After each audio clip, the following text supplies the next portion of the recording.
Sejam todos bem-vindos a mais um vídeo no canal Maza News, e neste vídeo vamos falar da tomada de posse de Nicolás Maduro ontem, dia 10, e as suas repercussões a nível interno e a nível internacional. Vamos falar do processo eleitoral da Venezuela em relação ao processo eleitoral de Moçambique. Vamos tentar trazer algumas semelhanças, algumas ações semelhantes e algumas ações diferentes durante o processo eleitoral. Em seguida, vamos falar do Parlamento português, que aprovou duas resoluções que recomendam o governo português a não reconhecer Daniel Chapo como o presidente eleito em Moçambique. E de seguida vamos falar do Ocidente, dos Estados Unidos e da pressão que eles sentem perante esta tomada de posse em Moçambique prevista para o dia 15 de janeiro. Mas antes do vídeo, queremos de antemão agradecer a todos vocês que se inscreveram neste canal. E assim que ainda não se inscreveu, pedimos para que acione o sino das notificações, faça sua inscrição, deixe o seu like e compartilhe o vídeo para os demais. Isto vai ajudar muito o nosso canal, vai ajudar muito no alargamento deste canal. Como disse na introdução, ontem, dia 10 de janeiro, houve o empossamento do presidente eleito nas eleições de 2024 na Venezuela. Bom, esta posse foi antecedida por situações divergentes em termos de quem que efetivamente poderia tomar posse, já que o Edmundo Gonçalves, o candidato da oposição, ele encontrando-se até este momento fora, ele havia dito que poderia ir na Venezuela tomar posse, mas que este não chegou a comparecerem naquele estado, e acabou sendo efetivada a tomada de posse de Nicolás Maduro como o presidente da Venezuela pelo terceiro mandato. E é o terceiro mandato consecutivo em que o Nicolás Maduro se torna o presidente daquele país. Mas este tem implementado políticas de ditadura, situação que cria um descontentamento enorme dentro daquele país. Daí que há muitas manifestações e tem criado mortes, prisões, até prisões dos candidatos da oposição. Mas como foi ontem este processo de empossamento de Nicolás Maduro? Qual foi a repercussão interna e qual foi a repercussão internacional? A repercussão interna é que os partidos da oposição ainda continuam a manifestar a sua indignação perante este processo, e saiu, após a tomada de posse, a Maria Corina Machado, como quem apoiava o Edmundo Gonçalves, saiu a pronunciar-se que o Nicolás Maduro mais uma vez violou a Constituição, porque ele não foi votado e quem foi votado é o candidato da oposição, o Edmundo Gonçalves, a quem Maria Corina Machado ajudou ou ajudava para que este fosse eleito. E ele diz que essa candidatura, esta posse, foi ajudada pelas ditaduras. E essas ditaduras são o presidente de Nicarágua, Daniel Ortega, e o presidente de Cuba, Miguel Díaz.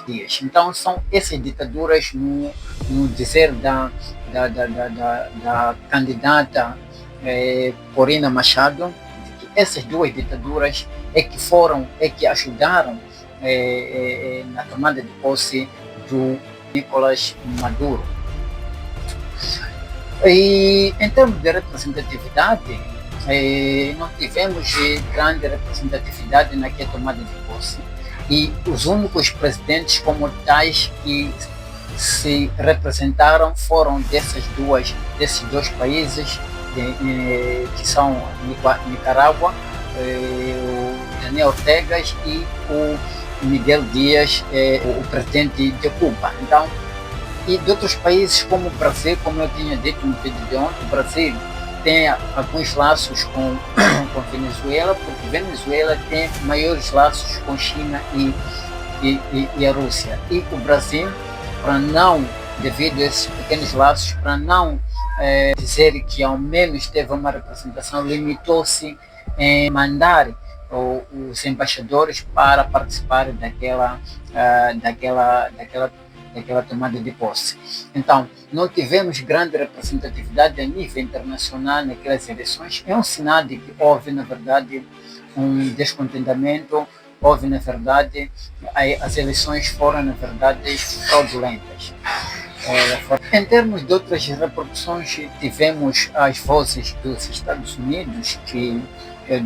Unidos, União Europeia, Canadá e o Reino Unido, que manifestaram as suas indignações e eles não queriam que Nicolás Maduro tomasse posse, porque eles entendem que naquele país verifica-se a violação dos direitos humanos, também porque mesmo essas eleições não foram livres, nem justas, nem transparentes, e estas veementemente rejeitaram a candidatura de Nicolás Maduro. E como consequência, como eu tinha dito e como vocês sabem, a Venezuela já vem sofrendo sanções já há bastante tempo, e até porque nos anos 2022, 2023, já haviam conversações entre Venezuela, Estados Unidos e França, que podia até levantar algumas sanções e daí a economia da Venezuela recuperar-se, mas mesmo assim não foi possível estas negociações. E agora, com o reconhecimento de Nicolás Maduro como presidente, os Estados Unidos aplicou e ainda vai aplicar em união com a União Europeia, Canadá e Reino Unido, vão aplicar mais sanções. Até então, até este momento, as sanções aplicadas, primeiro, os Estados Unidos aumentou a recompensa para quem tiver mais informações que ajudem na prisão ou condenação de Nicolás Maduro.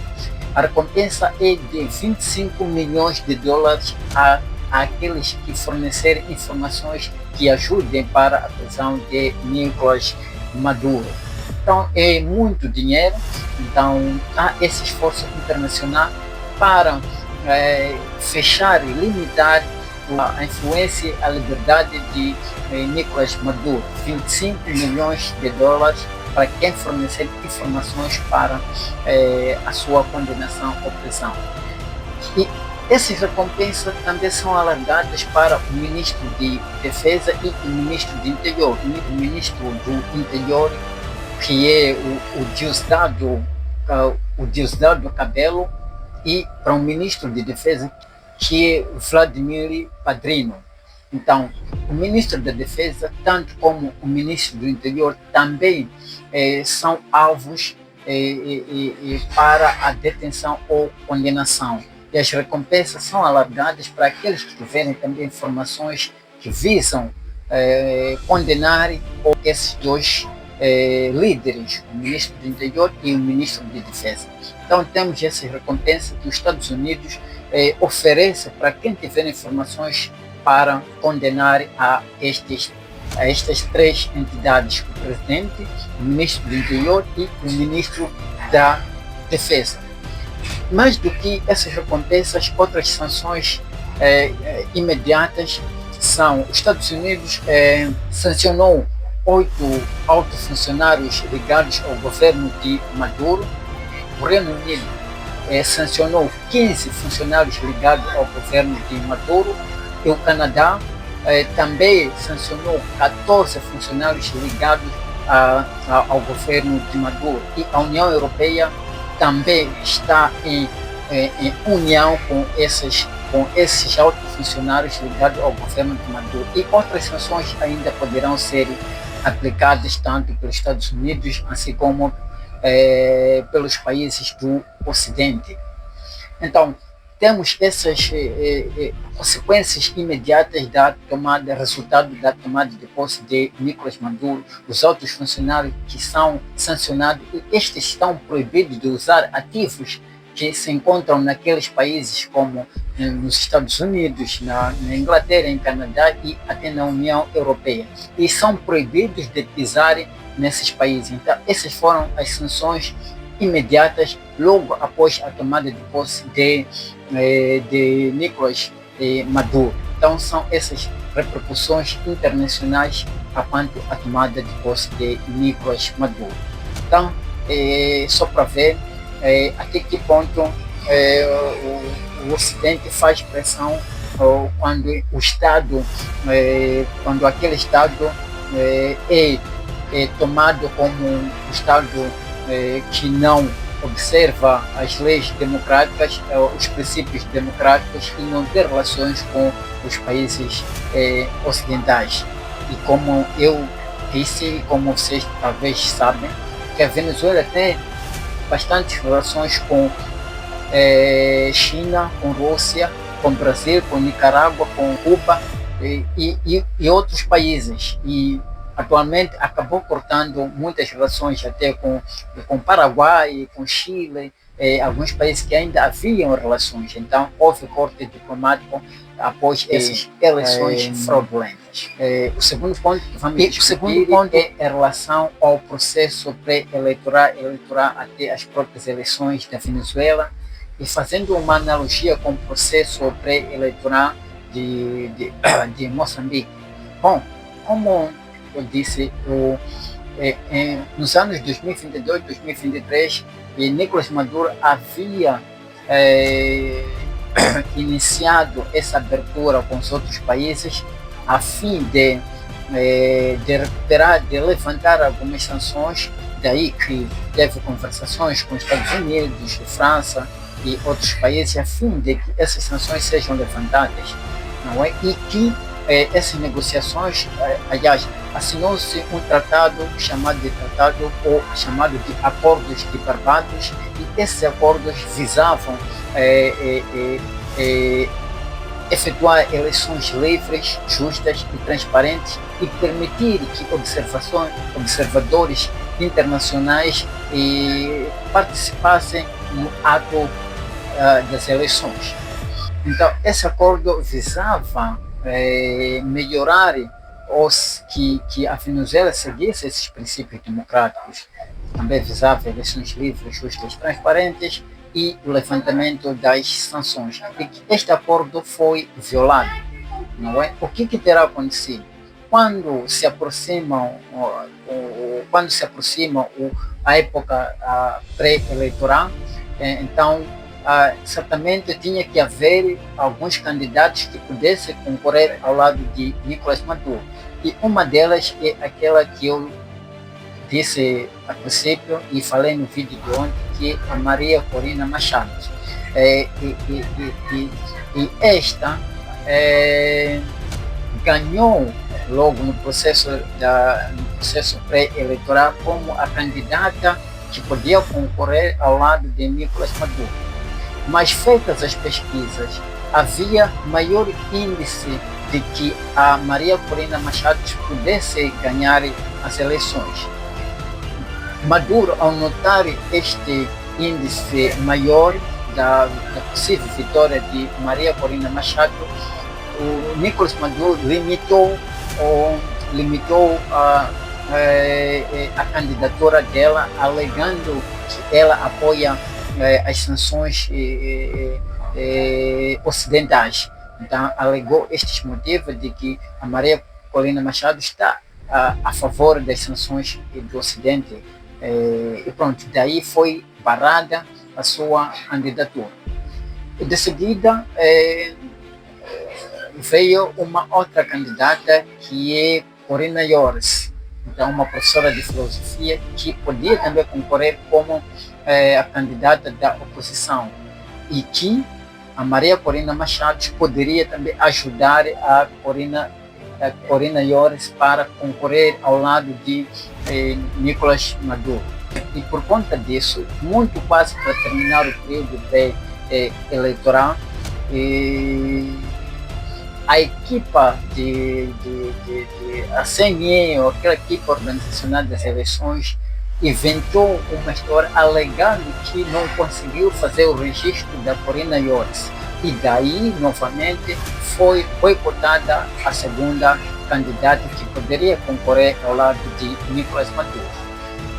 Daí é que foi sendo encontrado o diplomático, ex-diplomático, que é Edmundo Gonçalves, que veio para concorrer ao lado de Nicolás Maduro.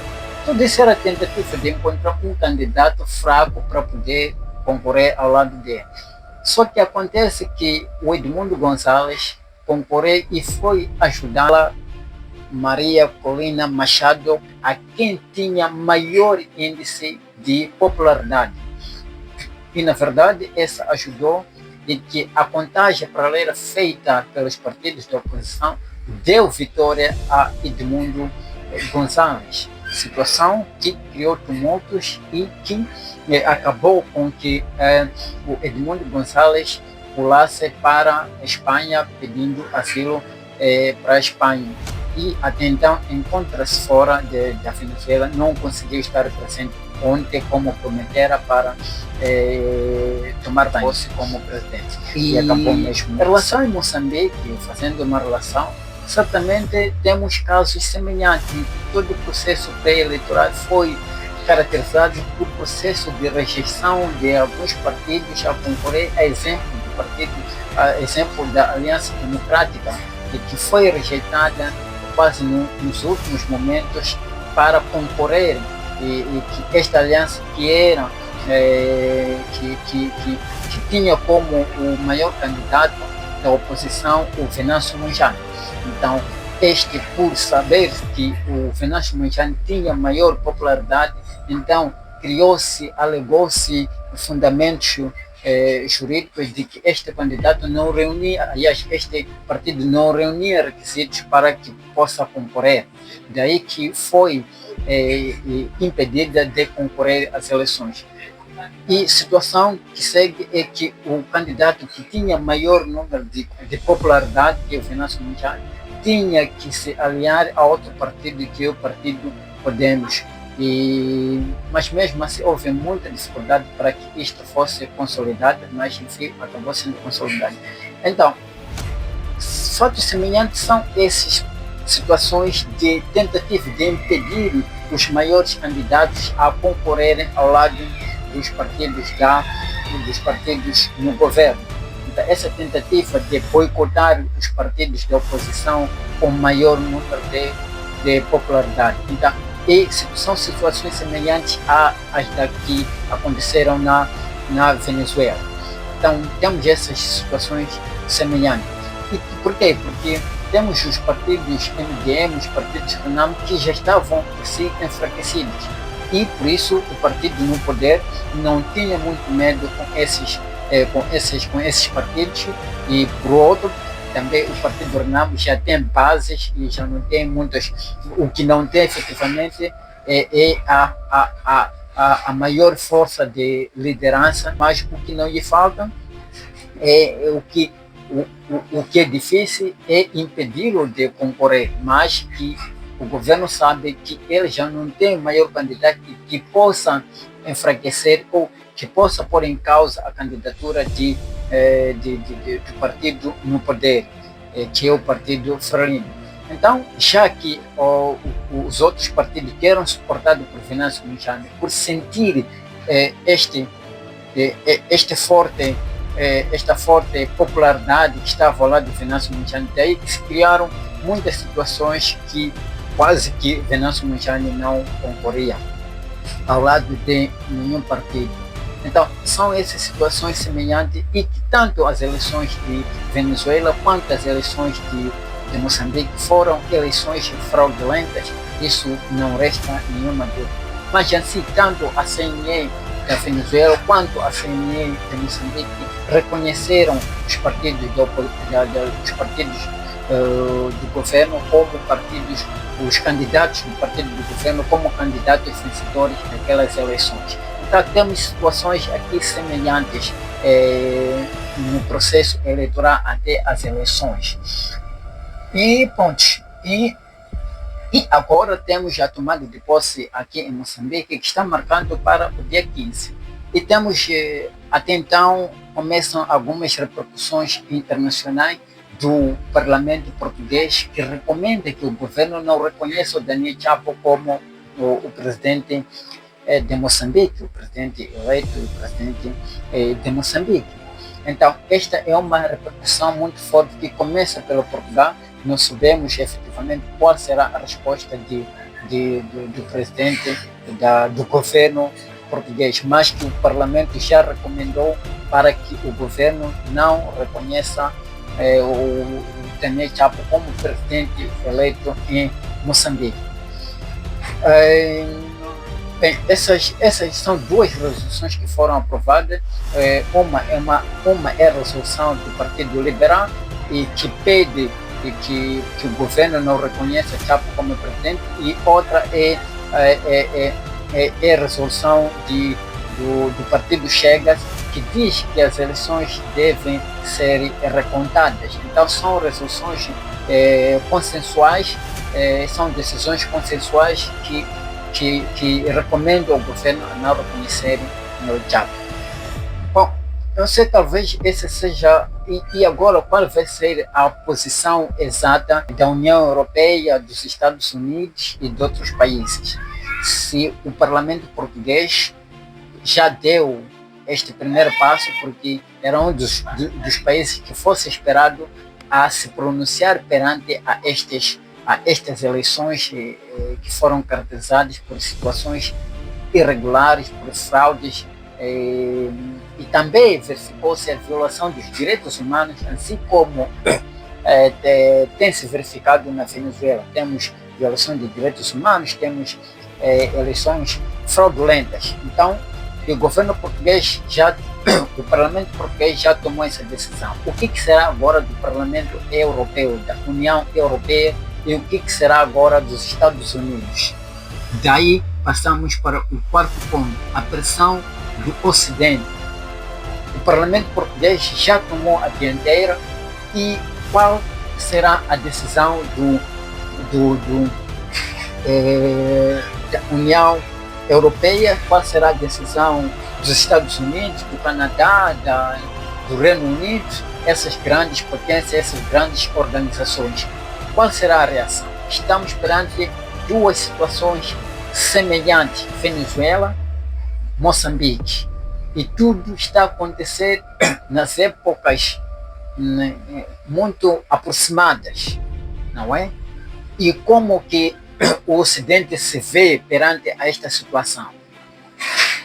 Por um lado, cria uma pressão grande porque violaram-se ou têm-se violado direitos humanos. Segundo, porque as eleições não foram livres, nem justas, nem transparentes.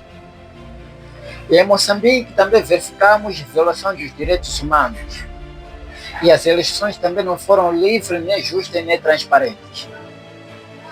O Reino Unido, Canadá, União Europeia, Estados Unidos aplicaram sanções à Venezuela.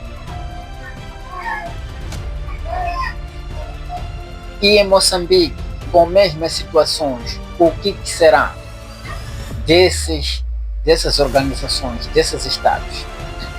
E agora, onde vamos ver onde é que está a justiça internacional? É aqui onde vamos ver onde é que está a justiça internacional. Estamos perante duas ações semelhantes na mesma época.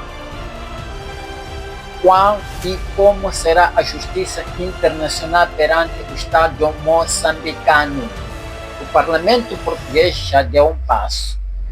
O que dirá o governo português? O que dirá a União Europeia? O que dirá o Reino Unido? O que dirá Canadá? O que dirá Estados Unidos? Será que o governo de Moçambique irá escapar? Porque o próximo fornecedor de gás a esses países, porque a Rússia já não fornece, por causa das sanções, já não fornece o petróleo, o gás aos países europeus. O que será agora? O que será agora?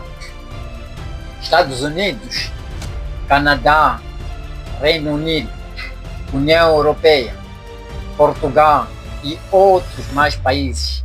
O que será agora? Moçambique irá escapar porque não é amigo da Rússia, da China, da Venezuela, de forma aberta, de forma visível. Por quê? Se por um lado a Venezuela está a sofrer porque a Venezuela tem laços profundos com a Rússia e tem laços profundos com a China, tem laços profundos com Nicarágua, tem laços profundos com Cuba. E esses países são considerados como países que não seguem os princípios democráticos. Daí também Maduro é considerado como muitos países dele, o governo dele não segue os princípios democráticos. E para Moçambique?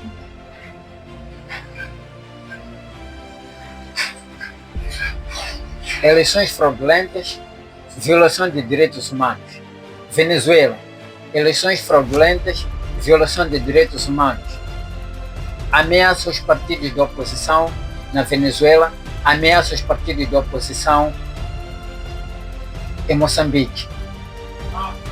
O que será agora?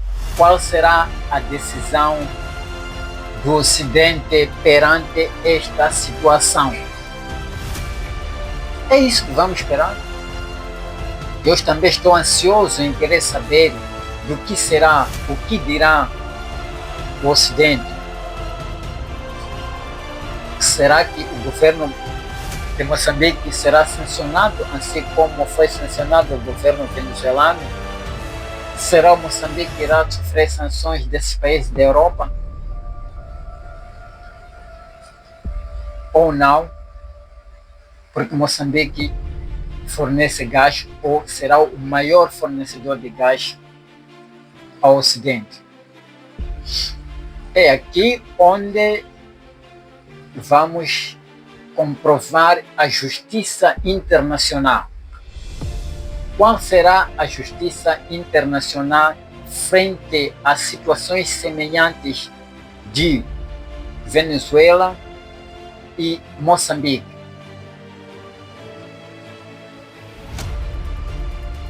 Então, vamos esperar para ver. O dia 15 está já a próxima semana. Vamos acompanhar para ver como que será essa tomada de posse e quais serão as repercussões internacionais. As repercussões internas já existem, não é? Há um descontentamento incrível, não é? Aliás, no vídeo de ontem disse que a Maria Corina Machado tinha sido capturada e possivelmente era para ser presa. E ela confirmou, após a tomada de posse de Maduro, de que efetivamente foi capturada e estava a ser conduzido a um lugar. E temos informações de que Estados Unidos ligou para o governo de Nicolás Maduro dizendo: caso prenda a Maria Corina Machado, os Estados Unidos iam invadir a Venezuela. Daí que possivelmente que ela foi imediatamente solta e obrigada a fazer vídeo dizendo que estava livre e não estava sendo ameaçada. Ela queixa-se de que está com dores, mas na verdade foi imediatamente solta. A informação que nós temos foi que Estados Unidos avisou: caso prendam esta candidata, nós havemos de invadir. Não é? E daí que se falou de notar-se alguns mercenários no estado venezuelano e que 2 agentes de FBI foram presos e que eram desconfiados de que podiam ter situações que poderiam inviabilizar aquela tomada de posse. Mercenários que eram tomados como mercenários colombianos, da Ucrânia e dos Estados Unidos. Como bem se sabe, na Colômbia há muitas bases dos Estados Unidos e há uma fronteira entre esses dois países, Colômbia e Venezuela. Por isso que Maduro fortaleceu a fronteira com a Colômbia, temendo efetivamente a invasão. Então, pode a informação de que o governo de Maduro foi chamado a atenção a soltar a Maria Corina Machado, porque as consequências seriam de invadir a Venezuela. Então, muito obrigado por ter já assistido este vídeo. Não se esqueça de deixar seu like, se inscrever no canal, isso nos ajuda muito. Deixar seu like também nos ajuda muito. E deixe também seus comentários para que a gente veja, faça sua crítica, faça sua análise, pode sugerir alguns temas para a gente debater. E, meus caros, meus amigos, neste vídeo eram esses 4 pontos que tínhamos aqui por apresentar. Muito obrigado, até o próximo vídeo. Tchau, tchau.